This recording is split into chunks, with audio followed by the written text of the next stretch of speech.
ሰላም ቤተሰብ ፊልምና ንምጅማር ላይክን ሳብስክራይብን ብምግባር ቪዲዮና ንጀምር። ፊልምና እንትጀምር ሓንቲ ናይ ሃይ ስኩል ተምሃሪት መስኮታ እንትኸፍት ብጣዕሚ ጎበዝ ዝበሃል ወዲ ኣብ ጓሓፍ ምግቢ ንኣለሸ ትርኢ። እቲ ወዲ ረኺቡ ዝበልዖ ዘለውን ባዕላ ፀጊባ ናብ ጓሓፍ ዝደርበየቶ እዩ። ኣብ ገዛ ቅድሚኡ ዘሎ ሰብ ዘይቕመጠሉ ዝፈረሰ ገዛ እዩ ዝነብር። ኣብ ማኪና እንትራኸቡ ቀሪበ ዘየዋግዖ ብምባል ትሓስብ ነበረት። ሓደ መዓልቲ ድሕሪ ሰዓት ካብ ቤት ትምህርቲ እንትምለሱ ሊሊ ነቲ ወዲ ምግቢ ሰሪሓ ካሊእ ዘድልዮ ነገር እውን ብምሓዝ ኣብቲ ዝነብረሉ ኣብ መስኮት ገዲፋትሉ ትኸይድ። ሊሊ ድማ ባዕላ ከም ዘቐመጠትሉ ክፈልጣ ኣይትደልን። እቲ ወዲ ግን ሊሊ ከም ዘቐመጠትሉ ይፈልጥ እዩ። ኣብቲ ዝቕፅል መዓልቲ ናብ ቤት ትምህርቲ ንምኻድ ኣውቶቡስ ንምፅባይ እንትኸይድ እቲ ወዲ ድማ ጠጠው ኢሉ እናተፀበያ ምዃኑ ረኣየቶ። እሱ ኸዓ ምንም ከይተዛረባ የቐንየለይ ጥራሕ እዩ ኢልዋ። ሊሊ ድማ ምንም ከም ዘይፈለጠ ነየናይ ኢላ ትምልሰሉ። እቲ ወዲ ድማ ኣትሌስ ይበሃል። ካብታ መዓልቲ ብድሓር ናብኡ ብምቕራብ ብዘይ ምንም ፍርሒ ኩሉ ነገር ተሓቶ። ኣብቲ ገዛ ውሽጢ እንታይ ትሰርሕ ኣለኻ በለቶ። እሱ እውን ማዕዘረይ ዝቕጥቅጥዋ ሰብኡት ስለ ትደሊ ካብ ገዛ ኣውፂኣትኒ ይብላ። ሊሊ ናብ ኢዱ እንትርኢ ድማ ኣብኡ ዘለዎ ቃዕ ከይትርእዮ ንምሕባእ ይፍትን። ኣትሌስ ድማ ክዳውንቱ ረሳሓት ስለ ዝኾኑ ብጣዕሚ እዮም ዝጨንው ነይሮም። እቶም ደቂ ክላሱ ድማ ስለ ኣትሌስ ሕማቕ ነገር ናዋግዑ ድምፂ ይስማዕ። ሊሊ ድማ እቲ ኣጋጣሚ እሱ ብምጥቃም ስድራ የለውን ገዛ መፂእኻ ሻወር ትገብር ትኽእል ኢኻ በለቶ። ካብ ትምህርቲ ቤት እንትምለሱ እውን ኣትሌስ ገዚኣ ይኸይድ እሞ ሰውነቱ ብምሕፃብ ክዳውንቱ ምሕፃብ ይጅምር። ሊሊ ንኣትሌስ ዝፈተወቶ ድማ ናይ ባዕላ ስቃይ ኣብኡ ትርእዮ ስለ ዝነበረት እዩ። ናይ ሊሊ ኣቦኣ ናይቲ ከተማ ኣመሓዳሪ እዩ። እቲ ሰብኣይ ድማ ብደገ ዋላ ተፈታዊ ተኾነ ኣብ ገዛ ውሽጢ ግን ብጣዕሚ ዘጽልእ ባህሪ ዘለዎ ሰብ እዩ። ንኣዲኣ እውን ኩሉ ግዜ ከም ዘወቕዓ ትርኢ ነይራ እያ። ኣትሌስ ሰውነቱ ካብ ዝተሓፀበ ንደሓር ሊሊ ድማ ኣቦኣ ዘይኽደኖም ክዳውንቲ ትህቦ። ወዲኡ ናብ ገዚኡ ክኸይድ እንትብል ድማ ሊሊ ምስ ባዕላ ኮፍ ንክብልን ብሓባር ፊልሚ ንክርእዩ እንትዛረቦ ኣብቲ ሽዑ ሰዓት እውን ሊሊ ሓደ ሕቶ ተሓቶ። ኮሌጅ ምስ ወዳእኻ እንታይ ንምስራሕ ኢኻ ትደሊ ብምባል ተሓቶ። ኣትሌስ እውን ውትድርና ክኣቱ እየ ዝሓስብ ዘለኹ ይብላ። ሊሊ እውን ትስሕቆ እሞ ከማኻ ዝበለ ቀጥን ሰብ እኮ ወታደር ክኸውን ኣይክእልን ብምባል ትቕልደሉ። ኣትሌስ ድማ ካሊእ ኣማራፂ ስለ ዘይብሉ ኣብቲ ሰብ ዘይብሉ ገዛና ነበረ እዩ። ሊሊ ድማ ንኣትሌስ ዘድልዮ ነገር ንምምላእ ትፍትን። ኣብ ትርፊ ሰዓቶም ዕምበባታት ይተኽሉ ነበሩ። ኣብቲ ገዚኦም ከባቢ ብጣዕሚ ዓብዪ ዛፍ ኣሎ። ሊሊ ድማ ከምዚ ዛፍ ክኸውን እየ ዝደሊ ዓርሰይ ምኽኣል እየ ዝደሊ ትብሎ። ኣትሌስ ድማ ኣብ ውሽጢ ዓብዪ ስቓይ ከም ዘሎ ይረዳእ እሞ ስሒቡ ይሓቕፋ። ኣብቲ ዝቕፅል መዓልቲ ናብ ቤት ትምህርቲ ናኸዱ። ኣብቲ ማኪና ብዕንፀይቲ ዝተሰርሐ ልቢ ቅርፂ ይህባ እሞ ነዚ ናረኣኺ ኩሉ ግዜ ከምቲ ጥንክር ሕሰብ ይብላ። ኣብቲ ማኪና ውሽጢ ዘለዉ ሰባት ድማ ስእሊ ኣትሌስ ምዝራብ ሕዚ እውን ኣየቋረፁን። ሊሊ ድማ ብቆራፅነት ንኣትሌስ ካብ ከፍ መበልኡ ተልዕሎ እሞ ስሒባ ሓቒፋ ትስዕሞ። ካብ ትምህርቲ ደሓር እውን ኣትሌስ ፀብሒ ምስራሕ ጎበዝ ስለ ዝኾነ ባዕሉ ይሰርሐላ። ሊሊን ኣትሌስን ብሓባር ጥዑም ግዜ ብምሕላፍ ናይ ሊሊ ስድራኣ ዝመፅሉ መዓልቲ ረሲዖሞ እዮም። ብኡ እውን ናይ ሊሊ ኣቦኣ ካብ ስራሕ ይመፅእ እሞ ኣትሌስ ድማ በቲ ናይ ድሕሪት በሪ ቀልጢፉ ይወፅእ። እቲ ሰብኣይ ድማ ዘይተጠራጠሮ ነገር ነበረ። ሊሊ ድማ ናይ ኣቦኣ ትኹረት ብምስሓብ ነቲ ነገር ንኽርስዖ ትገብር። ናይ ሊሊ ንኣትሌስን ፍቕሪ ናበርትዕ ብምምፃኡ ድማ ኩሉ ነገር ረሲዖሞ እዮም። ሓደ ሰዓት ድማ ኣብ ናይ ሊሊ ክፍሊ ብምእታው ጥዑም ግዜ እናሕለፉ ይጸንሑ። ኣብቲ ሽዑ ሰዓት ኣቦኣ ማዕጾ ደፊኡ ብምእታው እንታይ ዝፍጠር ከም ዘሎ እንትርኢ ናይ ሊሊ ኣቦኣ ከም ዝተለመደ ሕርቃኑ ምቁፅጻር ኣብዮ እቲ ኩነታት እውን ከየብርህርህትሉ ንኣትሌስ ምውቃዕ ይጅምር። ሊሊ ድማ ብዝተኻእለ ዓቕማ ጠጠው ንክተብሎ ፈቲና እያ። ኣቦኣ ግን ምንም ስቕ ክብል ኣይከኣለን። ኣትሌስ ድማ ብጣዕሚ ስለ ዝተጎድአ ናብ ሓኪም ቤት ይውሰድ። ሊሊ ድማ ካብቲ መዓልቲ እሱ ንደሓር ካብ ስድራኣ ብምርሓቕ ናብ ካሊእ ከተማ ብምኻድ ናብራኣ ትቕጽል። ዓመታት እውን ኣቝፀረት። ካብ 10 ዓመት ንደሓር ሊሊ ናብ ስድራኣ እናተመለሰት የርእየና። ሊሊ ድማ ምስ ኣቦኣ ዘለዋ ባእሲ ምንም ኣይቐነሰን። ሕዚ ዝተመለሰቶ እውን ኣቦኣ ስለ ዝሞተ ኣብቲ ቀብሪ ንምርካብ እያ። ሕዚ ኣብ ገዛ በይና ዝተረፈት ኣዲኣ ጥራሕ እያ። ኣዲኣ ድማ ዲኒ ትበሃል። ዓመታት ንሊሊ ሕቶ ኮይኑዋ ዝነበረ ድማ ኣዲኣ ንምንታይ ንቦኣ ገዲፋቶ ዘይኸደት እዩ። ብመስኮት እንትርኢ ድማ እቲ ናይ ኣትለስ ዝነብረሉ ገዛ ዝነበረ ተዓርዩ ሰባት ናነበረሉ ትርእዮ። ኣትሌስ ድማ ናበይ ከም ዝኣተወ ትፈልጦ ነገር የብላን። ሊሊ ድማ ነቲ ኣትለስ ዝሃባ ልቢ ቅርፂ ዕንፀይቲ ትርኢ እሞ ኣዲኣ ድማ ንሊሊ ስእሊ ኣቦኻ 5 ጽቡቓት ነገራት ጸሓፊ ኣብቲ ቀብሪ ሰዓት ክተንብኢ ክትብላ ካብ 1 ክሳብ 5 ዋላ ትጽሓፍ እምበር ምንም ከዓ ዝጸሓፈትሉ ነገር ኣይነበረን። ናብቲ ወረቐት ብምርኣይ ድማ ኣዲኣ ዓይና ኣፍጢጣ እንትርእያ ምንም ከይተዛረበት ገዲፋቶ ትኸይድ። ኣብቲ ቀብሪ ሰዓት ድማ ሊሊ ናብ እትነብረሉ ቦስተን ከተማ ትምለስ። ዝነበረ ሓዘን ንምቕናስ ድማ ናብ ሓደ ፎቅ ዝባን ትኸይድ። ኣብኡ እናሃለወት ድማ ሓደ ብጣዕሚ ዝሓረቐ ሰብ ይመጽእ እሞ ዘይራእ እንትሪኦ ትስንብድ እሞ ገጻ ትምልስ። እቲ ወዲ ድማ በይኑ ዘሎ እዩ መሲልዎ። እንትሪኣ ድማ ቀልጢፉ ዓርሱ ብምርግጋዕ ተጸጊዑ ኣብ ቅድሚኣ ኮፍ ይብል። እዚ ወዲ ድማ ረያድ ይበሃል። ነይሩ ስርጀን እዩ። እሱ እውን ዘጋጠመ ነገር ይነግራ። ናሓከምኽዎ ዝነበርኩ ቆልዓ ኣብ ኢደይ ሞይትኒ ናይ ስድሪኡ ሽጉጥ ካብ ዘቐመጥዎ ዓብዪ ሓዊ ባምቡላ ሽጉጥ ስለ ዝመሰሎ ንንእሽተን ሓዊ ተኪስሉ ኣነ እውን ከድሕነ ተፈተንኹ። ግን ከዓ እቲ ቆልዓ ክድሕን ኣይከኣለን ይብላ። ራየድ ንምንታይ ማዕረ ክንዲ ስምዒታዊ ከም ዝኾነ ተደናጊርዋ እዩ። ግን ከዓ እቲ ዘረባ የቋርጾሞ ስእሊ ናይ ፍቕሪ ህይወታ ይሓታ። ሊሊ ድማ ቤታሕጓስ ስለ ኣትለስ ትነግሮ። ራየድ ድማ ኣብቲ ዝፈልጣ መዓልቲ ሚእሳይ ሓቢርኽንኹኒ ይብላ።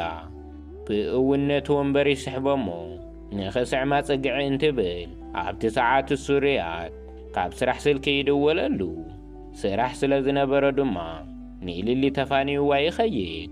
ሊሊ ግን ሕዚ እውን ኣይሓብአቶን። ናይ ኣትለስ ፍቕሪ ከም ዘይወፅአላ ትነግሮ። ቴሌፎንም ዋላ ከይተቀያየሩ ይፈላለዩ። ኣብቲ ዝቕጽል መዓልቲ ድማ ሊሊ ትሰርሐሉ ድንኳን ንኽተጽሪ ትኸይድ። ሊሊ ዓብዪ ናይ ዕምባባ ድንኳን ምኽፋት እያ ትደሊ። ሊሊ እዚ ገዛ ናጽረየት ናሃለወት ኤልሳ ትበሃል ጓል ትመጽእ። እታ ጓል እውን ስራሕ ደልያ እያ ዝመጸት። ሊሊ ኣብ መጀመርታ ሓሳባ ሰራሕተኛ ክቆጽር ዝብል መደብ ኣይነበራን። ግን ከዓ ሓደ ሰራሕተኛ ከም ዘድልያ ስለ ዝተረድአት ንኣሊሳ ትስማዕማዓ። ብሓባር ብምዃን ድማ እቲ ገዛ ብምጽራይ ቢዚ ይኾና። ብዙሕ ከይጸንሑ እኳ ናብቲ ናይ ኣሊሳ ስራሕ ንምርኣይ ናይ ኣሊሳ ሰብኣያን ሓዋን ይመጹ። ኣጋጣሚ ኮይኑ ግን ናይ ኣሊሳ ሓዋ ራይል ብምዃኑ ሊሊ ትስንብድ። ሊሊ ድማ ንራይል ደጊማ ትረኽቦ ኣይመሰላን ነይሩ።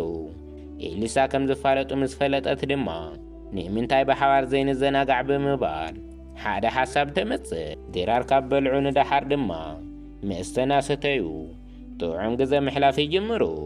ራይል ዋላ ሓደ ደቂቓ ካብ ሊላ ዓይኒ ምፍላይ ኣይከኣለን። ራይድ ንሊሊ ናብ ገዛ ክከፋንወኪ ይብላ።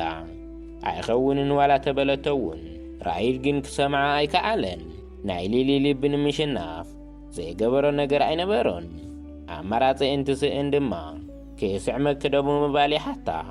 ኣጋጣሚ እውን ብኡተወፅአለይ ብምባል ይዛረባ ሊሊ እውን ኣይኸውንን ኢላ እያ መሊሳትሉ ግን ከዓ ሓሳቡ ከም ዘይቕይር እንትርዳእ ኢዳ ትህቦሞ ንክስዕማ ትፈቕደሉ ሊሊ ትገብሮ ዘላ ነገር ሕዚ እውን ስለ ዝተደናገራ ሽዑ ንሽዑ እያ እቲ ምስዕዓም ዘቋረጸቶ ራሔል ድማ ደጊመ ክስዕመክ ብምባል ይሓፍር ሊሊ ድማ ኩሉ ሓሳባ ኣብቲ ድንኳን ምስራሕ እዩ ዘሎ መፋለጢ ስለ ዘይገበረትሉ ግን ናይቲ ዕዳጋ ስራሕ ብዙሕ ኣይኮነን ነይሩ ኣብቲ ሰዓት እሱ ድማ ራሒድ ናብቲ ድንኳን ይመጽእ ኣብ ውሽጢ እንተኣቱ ድማ ነቲ ዕምባባ ብምርኣይ ብጣዕሚ እዩ ተሓጒሱ ደሓር እውን ሓደ ደስ ዝበሎ ዕምባባ ይገዝእ እሞ ንመን እዩ ኢላ ሓፍቱ ተሓተተቶ ድማ ንሓንቲ ዝፈትዋ ጓል እየ ክህባ ይብላ ሊሊ ድማ ብዝተወሰነ መልክዑ ካብ ራይድ ንምርሓቕ ናፈተነት እያ ራይድ ድማ ኣብ ዕምባባ ዝፀሓፎ ስምን ኣድራሻን ናይ ሊሊ እዩ ነይሩ ኣብቲ መልእኽቲ እውን ብኣኺ ምሕሳብ ከቋርፃ ይኸኣልኩን ኢሉ እዩ ጽሒፍሉ ካብ መዓልታት ንደሓር ራይድ ኣብ ገዝኡ ምዝግጃው ይጅምር እሞ ሊሊ እውን ተዓዳሚት ይገብራ እቲ ዝግጅት ዝገበሮ ድማ ናይ ሓፍቱ ልደት ንምኽባር እዩ ንራይድ ብጣዕሚ ደስ ዝብላ ኣጓላት ከዋግዖ እንትፍትና ሊሊ እንትርእየ ግን ዘይትፈልጦ ስምዒት እዩ ተሰሚዕዋ ብእውን ንክሪኣ ትደሊ እሞ ክዳና ብምድርባይ ብራይድ ጎኒ ተሓልፍ ራይድ እውን ንሊሊ ምስ ረኣያ ሚስ ካልኦት ክኸውን ዓቕሊ ክህቦ ኣይከኣለን ናብ ሊሊ ድማ ይመጽእ ሕዚ እውን ድማ ደጊሙ ከም ዝፈትዋ ይነግራ ካብኡ እውን ንሊሊ ብምሓዝ ናብ መደቀሲ ክፍሊ የእትዋ ብሽኮላ ምንም ነገር ክገብሩ ኣይደለዩን ራይድ ድማ ዝኸደን ብጃማ ይህባ እሞ ክዳውንቶም ብምውፃእ ብሓባር ይድቅሱ ኣብቲ ዝቐፅል መዓልቲ ድማ ሊሊ ካብ ድቃሳ ተላዒላ ናብ ሳሎን እንትኸይድ ሚስ ኣሊሳ ይረኸባ ኣሊሳ ድማ ኣብ ናይ ሓዋ ገዛ ንሊሊ እንትረኽባ ብጣዕሚ እያ ሰንቢዳ ኣሊሳ ናይ ሓዋ ባህሪ ከም ትፈልጦ ድማ ብኣጓላት ዝፃወት ወዲ እዩ ከም ሊሊ ዝበለት ሰብ ድማ ብሓዋ ክትብደል ኣይትደሊን ካብኡ እውን ንሊሊ ንኽትጥንቀቕ ትነግራ ንሓዋ ድማ ኢዛ ለዋህ ቆልዓ ተንከባኸባ ብምባል ትዘረቦ ሊሊን ራይድን ግን ኣብ ፍቕሪ ውሽጢ ስለ ዝነበሩ ናይ ኣሊሳ ዘረባ ትርጉም ኣይነበሮን መዓልታት ብዝኸዱ ቁፅሪ ራይድ ዝተፈለየ ሰብ ናኾነ ይመጽእ ኩሉ ግዜ እንትረኽባ ድማ ብጥንቃቐ እዩ ተዘጋጅዩ ዝጸንሓ ሊሊ ድማ ከምዚ ዓይነት ሰብ እየ ዝደሊ ዝነበርኩ ኢላ ወዲኣ እያ ንእሽተን ከይጸንሑ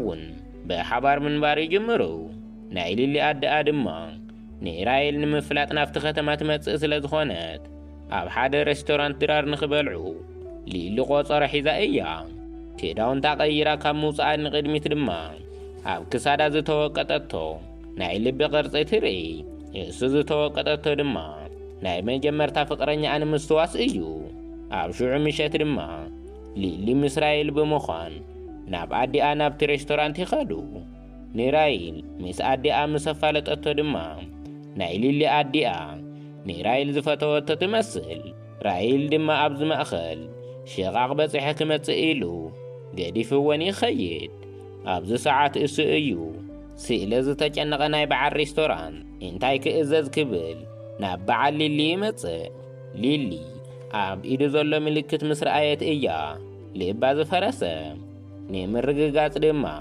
ብስምባድ ናብኡ ትርኢ ሊሊ እቲ ገጽ እሱ ምንም ክትርስዖ ኣይትኽእልን ኣብቲ ሰዓት እሱ ዝተሰማዐ ስምዒት ብቃል ዝግለጽ ኣይኮነን ራሔድ እንትመጽእ ድማ ንማዘረይ ኣጻውታ ብምባል ሽቓቕ በጽሐ ክመጽእ እየ ትብሎ ዓርሳን ኣረጋግዐትና ሃለወት ናይ መጀመርታ ፍቕረኛ ኣትሌስ ይመጽእ ምስ ኣትሌስ ዘሕለፍዎ ግዜታት ብቐጥታ እዮም ኣብ ገጻ ዝመጹ እንታይ ከም ትብሎ እውን ድንግርግር እዩ ኢልዋ ከም ዝተረዳእቶ ተኾይኑ ድማ ሕልሙ ኣሳኺዑ ናይ ዓብዪ ሬስቶራንት በዓል ዋና ኮይኑ እዩ ከምኡ እውን ከም ሕልሙ ውትድርና ኣትዩ ነበረ ናይቲ ሬስቶራንት ሽም እውን ሲር ኢሉ እዩ ሰይምዎ ንዕኡ ስር ዝብል ቃል ዓብዪ ትርጉም ኣለዎ እዩ ናይ ሊሊ ፍቕረኛ ካብ ዝረኣዮ ንድሓር እውን ኣነ እውን ፍቕረኛ ሒዘ እየ ብምባል ይዛረባ ካብ ምፍልላዮም ንቕድሚት ድማ ናይ ስራሕ ቦታኣ ኣድራሻ ሓቲትዋ እዩ ሊሊ ድማ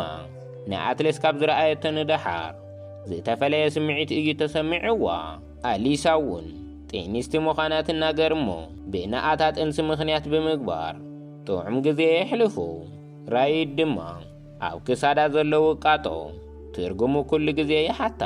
ሊሊ እውን መብዛሕትኡ ግዜ እንታይ ኢላ ከም ትምልሰሉ ናተደናገረት እያ። ኣብዚ ዘረባ እዝነ ሃለው ዝሰርሕዎ ዝነበሩ ምግቢ ይሓርር።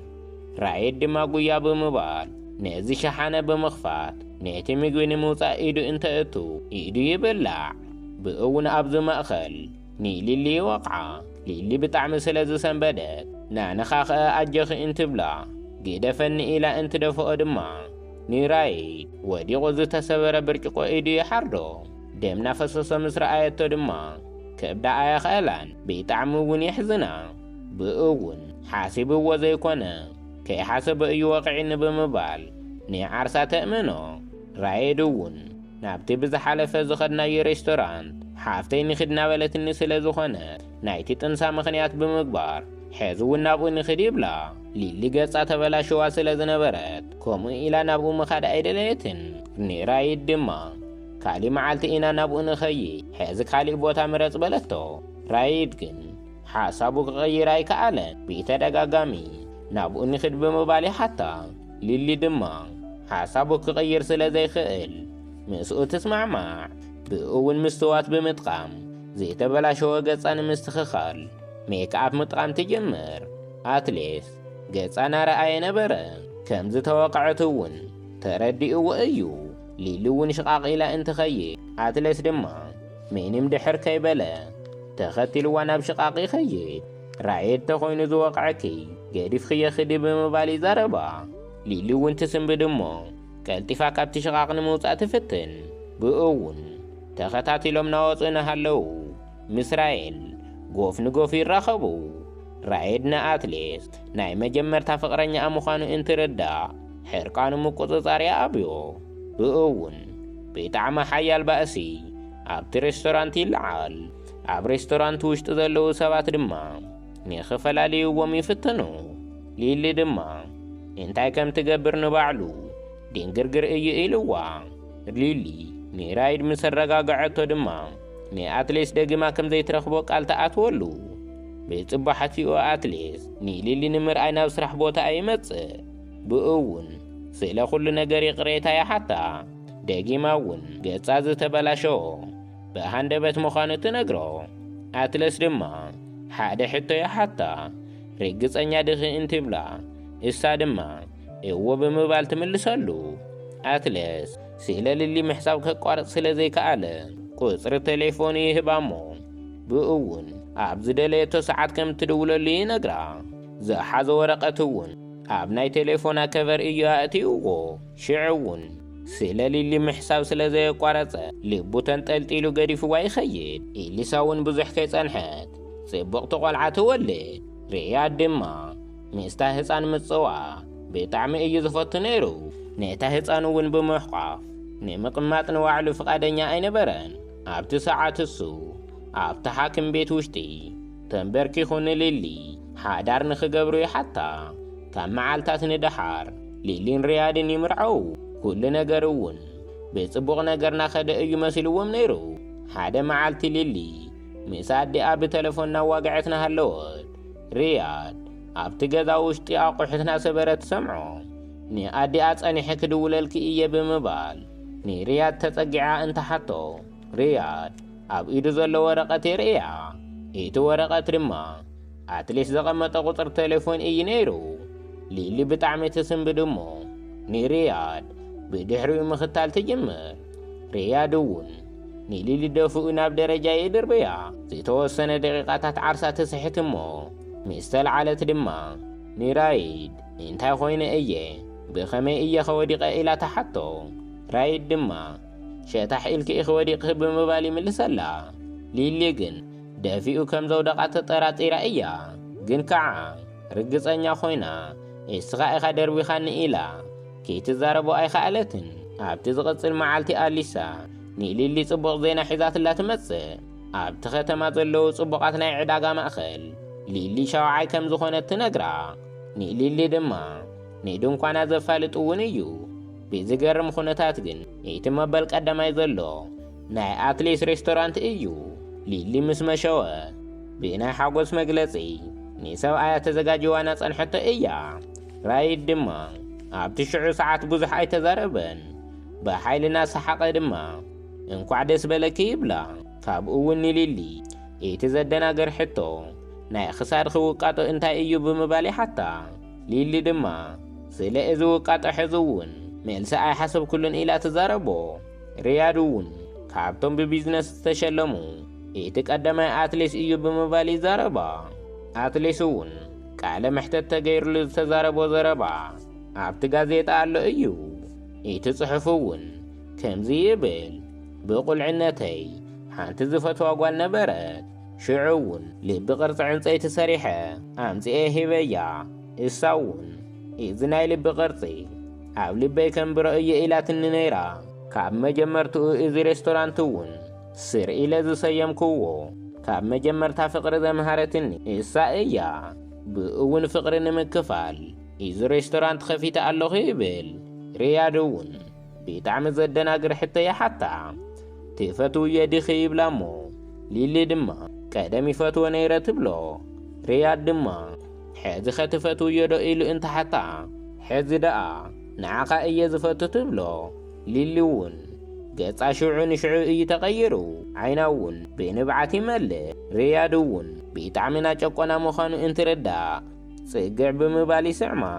ሊሊ ድማ ዘላቶ ስምዒት ጽቡቕ ስለ ዘይኮነ ግደፈኒ ትብሎ። ርያድ ስምዒታ ከይተረድአ ኣገዲዱ ከደቂሳ ይፍትን። ሊሊ ድማ ግደፍ ጠጠው ኣብል እንትብሎ ራይድ ክገድፋ ኣይከኣለን።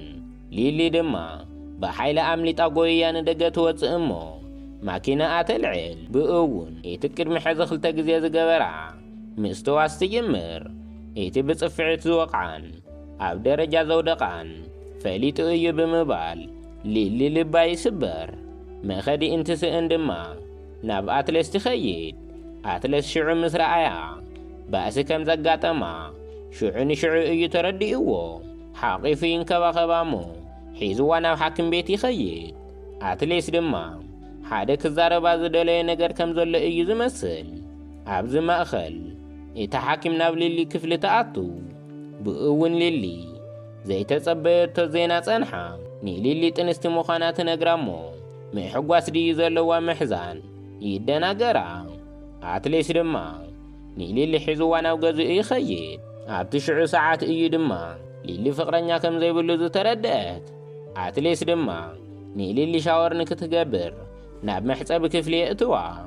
ኣብዚ ማእኸል ኣብ ክሳዳ ዘለዎ ውቃጦ ተነኺሳ ምዃና የርእየና። ከምዚ ነኸሳ እውን ኣብቲ 10 ሰዓት ኣይተፈለጣን ነይሩ። ሊሊ ኣብ ክሳዳ ዘሎ ቁስሊ ብምርኣይ ምንባዕ ትጅምር። ኣብ ዝቕጽል መዓልቲ ዋላ ብውሕድ ይኹን ናብ ቀልባ ተመሊሳ እያ። ኣትሌስ ካብ ስራሕ ካብ ዝመፀ ንደሓር ናብ ዋግዑ ናሃለዉ ፍሽኽ ብምባል ትጅምር። ብእውን እቲ ጥንሲ ንክትሰዶ ከም ዝሓሰበት እውን ትነግሮ። ኣትሌስ ድማ ሓደ ነገር ክዛረባ ይደሊ።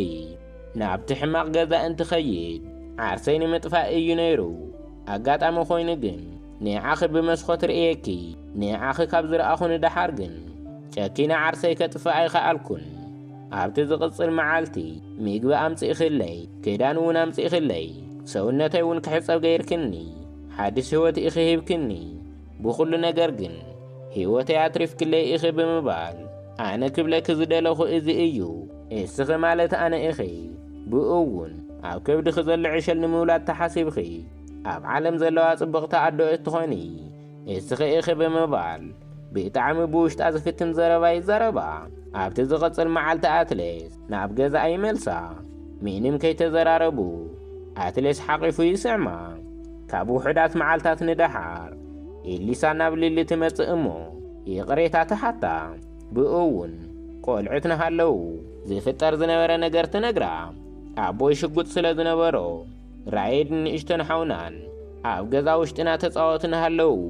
ኣብዚ ፀወታ ማእኸል ራይድ ሽጉጥ ብምልዓል ነቲ ንእሽተን ሓው ተኪሱሉ።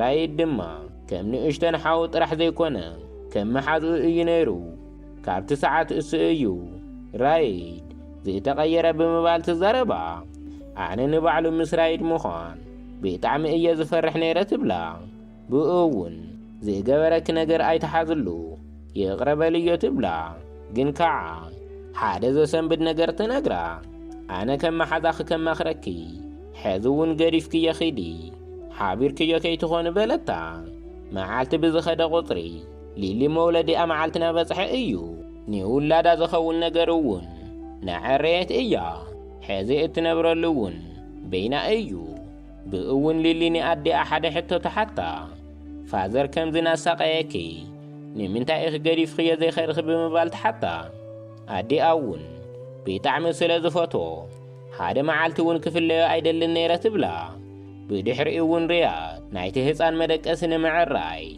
نابناي للي قزاي متصر بقون للي إتعشالك قالبت كلون مسمع كم زي اللي تنقرمو إيدو أب كبدان كتسقع حتى تطو رياض دما بحوار ناي مخان عدلهم بوشت بن إشتاني حسب إيو بقون ناب قزانعي دقم إيديال على الكنية يبلا للي دما تمالي ساكم زي تخيط تزاربو للون تولدلو ساعاتي بصح رياض دما أب قربات أنحم بزيتاخ على عقمي نحقز أيو ليلي بيطعم الدست بالقوالان استيت ولدت ليلي ناي رياض زموت حاو تاريخ تفلت سلازنبرات بيناتشم إيا سيماتو إذا زقبرت تون ني رياض بطعم إيزا حقوسو ليلون أرت ساعات السئيو في التحيد اللي ألخو إلا زتزاربتو نعين نعاخان إلا أيكونن إذا زقبرو ني ولادنا إلا إيا بلتو إذا قول عون